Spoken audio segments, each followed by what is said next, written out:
I'm Steve Forbes. You're watching Traders Nation. Welcome back. You are tuned in to Traders Nation. My pleasure to have with us here today John Grace. He's founder and president of Investors Advantage Corp. Hey, John, welcome to Traders Nation. How are you today?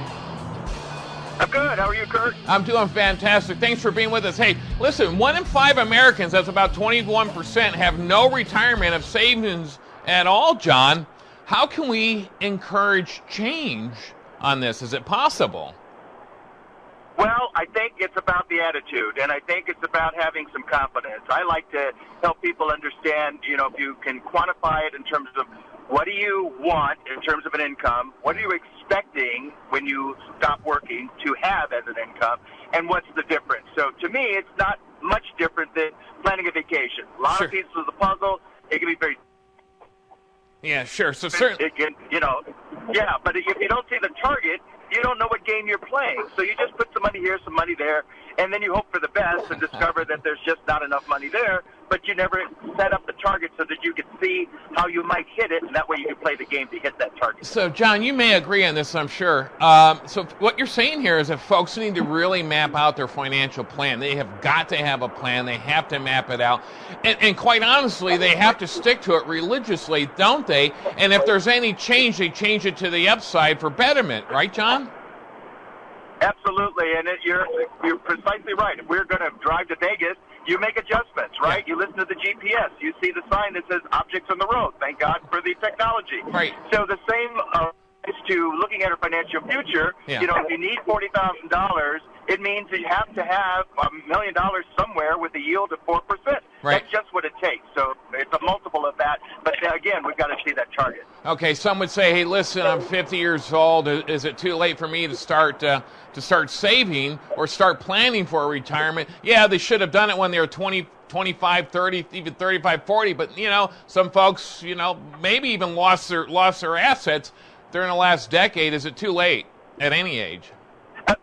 Never. I'm never going to allow people just to believe that they should be, completely asleep at the switch. You go, well, it's too late, so I'll just throw in the towel. No, let's play the game. Yeah. You watch games. You like the guys that get up and get back to business. So let's run your numbers so that you can see it may be a very difficult target, but if you see it, sometimes things come into focus where you go, I think I can begin to figure this out. Sure, and I think that's also important there is laying it out on a table and see what the reality of it, the whole thing means. Just don't think about it in your head in the lounge chair. Put it out on the table. Get serious about savings and serious about doing it. All right, so let me ask you. So listen, I want to move on to some other numbers. Baby boomers. Everybody thinks that baby boomers are all set. They've got a load of cash in their nest egg, but not necessarily all true. 1 in 3 baby boomers have only $0 to $25,000 for their retirement. What's going on there? Well, we've been asleep at the switch.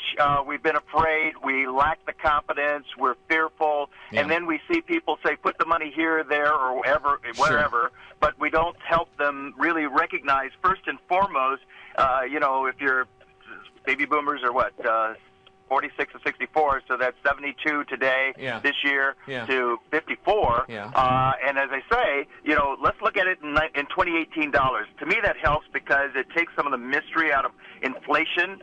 So let's see if I need, $100,000, and let's suppose I've got $30,000 coming in from my pension or guaranteed income or Social Security.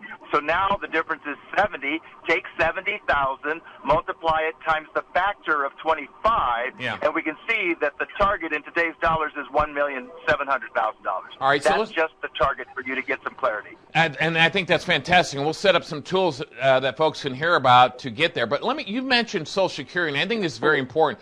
A lot of people have in their mind frame that Social Security is not going to be there when they retire. And what we're talking about here today is absolutely so critical because of that mind frame. In fact, 24% seem not at all likely that Social Security will be there. 51% indicate, somewhat likely that it may be there. So knowing that folks have this mindset that it may likely or may likely not be there, what are the tools that folks should be thinking about when they're going to set up a plan? We talked about mapping it out. What are the step-by-steps that they should be doing to get that in gear?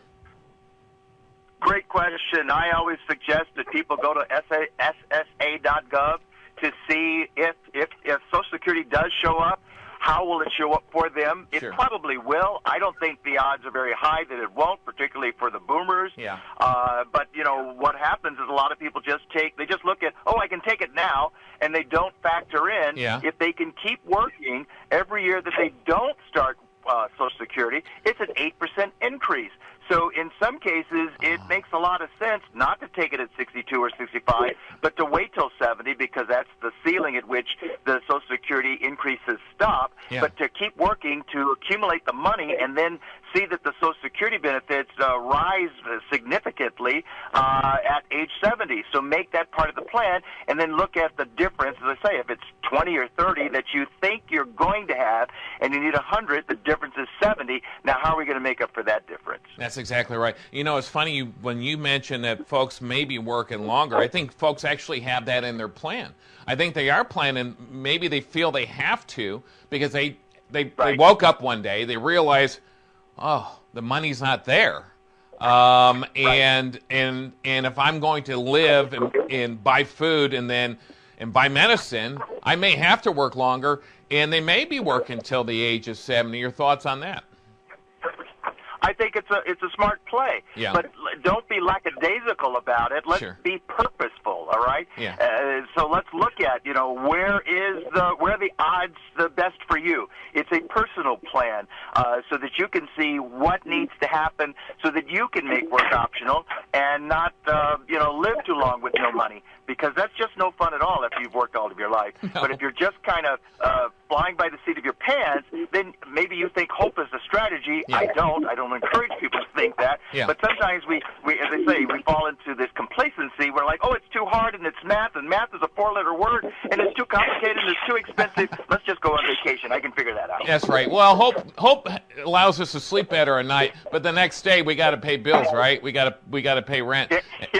We gotta have a plan. Hey, listen, one thing that I was thinking that folks would probably do, certainly. So let's say your employer, you got a bonus structure in a given year. What if somebody were to get that bonus? That's like found money. That's not really in the household budget every month. What if they were to take that bonus money and stick it maybe into a Roth with their 401k or whatever? Something like that. Would that be a good idea? It's always good to put some money somewhere where it can appreciate during the time that you don't need it. Sure. We're a country that all we think of and tell each other is spend, baby, spend. And let's just recognize that the debt levels, personal, corporate, and even government-wide, are as the highest they've ever been in history. I don't think that's very sustainable. So let's not just go out and buy more stuff that we get to clean and wax and put away and make it pretty. Let's figure out, how am I going to have this money that can grow to more than I put in there in 10 or 15 or 20 years, and make it as an income stream where, as I say, we can set the speed limit at 4%, but now we have an income that probably we will be able to live with for as long as we are here on this planet. John, one of the things that I do is if I'm gonna purchase something, I always ask myself, do I really need this one, and can I eat this tomorrow if I had to? And so that kind of gives me Yes. It makes all the sense in the world, and that's why I would suggest to people to look at, like, let's say you took that money, whether it's a Roth or you put it in a guaranteed vehicle, so that it's your personal pension, if you will, and if the pension survives, exactly what that paycheck is going to look like, and it won't stop. I like it. So that on top of the Social Security helps you see what the base is, and then you can look to see what what else you need. John, we're out of time. Where can I find you? YB4.com is our website. Head on over there today. Thanks, John. We'll be right back.